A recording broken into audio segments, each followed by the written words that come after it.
అండి, welcome back to Swapna's healthy recipes. నేను మీ స్వప్న. టుడే సమ్మర్ స్పెషల్ పిండి వడియాలు పర్ఫెక్ట్ కొలతలతో ఏ విధంగా పెట్టుకోవాలో చూపించబోతున్నానండి. ఫస్ట్ దలసరాటి గిన్నె తీసుకుని దానిలో ఒక 7 గిన్నెల నీళ్లు పోసుకోవాలండి.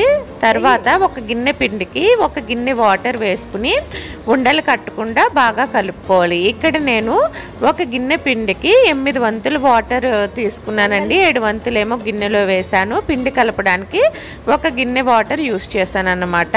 సో ఈ కొలతలతో పెట్టుకుంటే మనకు పర్ఫెక్ట్గా వస్తాయండి పిండి వడియాలు. సో ఇక్కడ నేను పచ్చిమిర్చి ఒక 8, ఒక 2 స్పూన్ల జీలకర్ర, 2-3 అంగుళాల అల్లము దంచి వేసానండి. అది వేసిన తర్వాత ఒక పెద్ద గ్లాసు సగ్గుబియ్యం కూడా వేసానండి. వేసిన తర్వాత మనం టేస్ట్కి సరిపడా సాల్ట్ని కూడా వేసుకుని మీడియం ఫ్లేమ్లో పెట్టుకుని బాగా మరిగించుకోవాలండి, లిడ్ పెట్టేసి.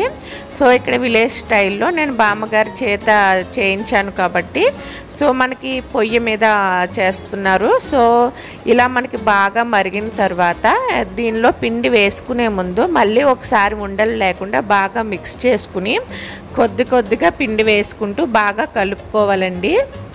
మనం పిండి వేసిన తర్వాత మ్యాక్సిమం వీలైనంత వరకు కలుపుకుంటూనే ఉండాలి గరిటె సహాయంతో, లేకపోతే మనకి పిండి ఉండలు కట్టడం కానీ అడుగంటడం కానీ జరుగుతుందండి. సో ఒక 10 నిమిషాల పాటు చక్కగా మధ్యలో కలుపుకుంటూ పిండి దగ్గర పడే వరకు మనం బాగా ఉడికించుకోవాలి. సో ఇలా బాగా మొత్తం మిక్స్ చేసుకుంటూ ఉండాలండి.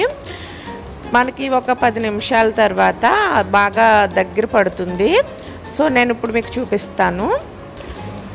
ఇలా 10 నిమిషాల తర్వాత దగ్గర పడుతుందండి. అప్పుడు మనం టేస్ట్కి సరిపడా సాల్ట్ సరిపోయిందో లేదో చూసుకుని మళ్ళీ ఇక్కడ సాల్ట్ కావాల్సితే యాడ్ చేసుకోవచ్చండి. బాగా ఎక్కువగా కాకుండా సమానంగా చూసుకోవాలి పిండి వడియాలకి. సో ఇలా మొత్తం అంతా మిక్స్ చేసుకున్న తర్వాత ఇంకొక 5 నిమిషాల పాటు చక్కగా మిక్స్ చేసుకుంటే గరిటె నుంచి అలా జారి పడుతూ ఉంటుంది.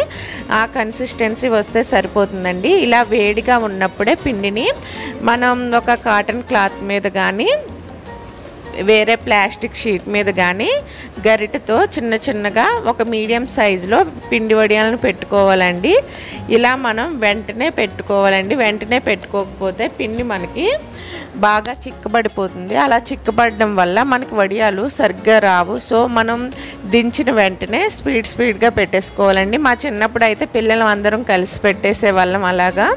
సో మొత్తం మనం పిండి వడియాలన్నీ పర్ఫెక్ట్గా పెట్టుకున్న తర్వాత ఒక 2 to 3 days వరకు బాగా ఎండబెట్టుకుని వడియాలు బాగా ఎండిన తర్వాత వచ్చేస్తాయండి. సో ఒక 3 days పాటు చక్కగా ఎండలో ఆరబెట్టుకుని ఎయిర్ టైట్ కంటైనర్లో స్టోర్ చేసుకోవచ్చు. ఈ వీడియో మీకు నచ్చినట్లయితే లైక్ చేసి షేర్ చేసి మన ఛానల్ సబ్స్క్రైబ్ చేసుకోండి. Thanks for watching.